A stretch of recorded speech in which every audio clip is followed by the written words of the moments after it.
করা হয়। তার মধ্যে 5ই জুন হচ্ছে ওয়ার্ল্ড এনভায়রনমেন্ট ডে। এই বছর পরিবেশ সচেতনের ওপর যে থিম পালন করা হচ্ছে তা হলো land restoration, ডিজার্টিফিকেশন and drought resilience.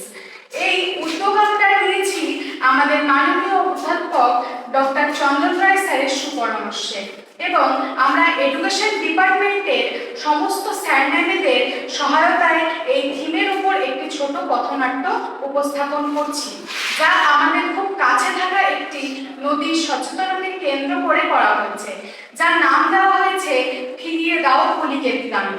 আমাদের এই গোটা সপ্তাহ জুড়ে থাকা প্রথম কর্মসূচি ছিল ক্লাসরুমকে পরিষ্কার পরিচ্ছন্ন রাখার। দ্বিতীয় কর্মসূচি ছিল ক্লাসরুমে সৌন্দর্য বৃদ্ধির জন্য গাছ লাগানো। তৃতীয় কর্মসূচিতে ছিল ফটোগ্রাফি কম্পিটিশন। চতুর্থ কর্মসূচিতে আমরা ওয়ার্ল্ড ম্যাগাজিন প্রেজেন্ট করছি on theme man-made pollution and it's effect on environment. শেষ কর্মসূচিতে আমরা পরিবেশ সচেতনার উপর একটি ছোট পথনাট্য উপস্থাপন করছি। এবার আমরা নাটকটি শুরু করছি নিত্যানন্দের একটি আবৃত্তির মধ্য দিয়ে। জল মোদের জীবন বাঁচায়, নদীর সদরী দূষণে কুলিক থমকে গেছে নেভা আলোর দিন। খেয়ে দেখ, কি সুন্দর খেতে। ওই দেখি খেয়ে একবার। হ্যাঁ, সত্যি খুবই সুন্দর খেতে। রোজটা খেয়ে দেখ না, এটাও খুব সুন্দর খেতে। হ্যাঁ, এটাও খুব সুন্দর খেতে। তো রোজটা তো শেষ হয়ে গেল রে। হ্যাঁ, এটা তো নদীতে ফেলে। হ্যাঁ, ফেলে। দেখলেন তো আমার কষ্টে থাকার প্রথম নমুনা। এখন তো কেবল প্লাস্টিকের প্যাকেট থেকে শুরু হলো। আগে আগে দেখো আরো কত অবহেলা করা হয় আমাকে। নদীর গর্ভে নুড়ি বালি, বহমান তার ধারা, কুলিকের বুকে বর্জ্য ফেলি যায় জলজ মারা। তো কেমন আছো?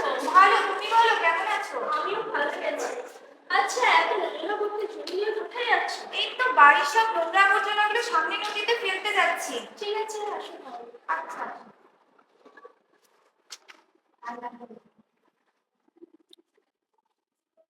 আবারও দেখলেন আমার জলে নাকি আবর্জনা ফেলার জায়গা হয়ে উঠলো। আগে তো শুধু প্লাস্টিক ছিল, এখন বাড়ির আবর্জনাও আমারই জলে। প্লাস্টিক আবর্জনা প্রতিমা খনন, বিপদ তটের জলে, বিলুপ্ত জীবন দূষণের কবলে, কুলিক কবর তলে।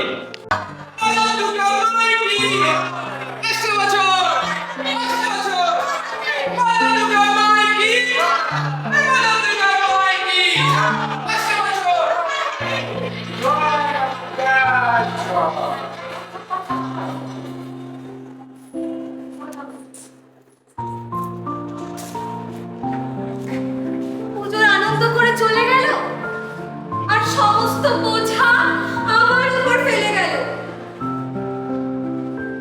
প্লাস্টিক মলমূত্র স্রোতে লেগেছে জরা, মরছে জীব, লুপ্ত উদ্ভিদ, সূর্যি করেছে খরা।